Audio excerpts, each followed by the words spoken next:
go down and play the best football as we can. Bulls quarterback Cody Snyder currently leads the MAC in passing yards. He's managed to successfully target over 12 teammates this season already. We've been giving up some, yardage through the air, so I'm sure he's licking his chops. But I think, for us, he's making him uncomfortable. That's got to be the important thing.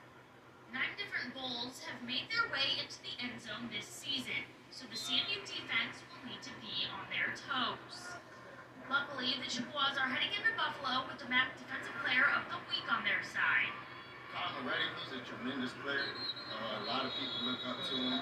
He's a great teammate. He's good on and off the field. He's a great friend. And I feel like he just brings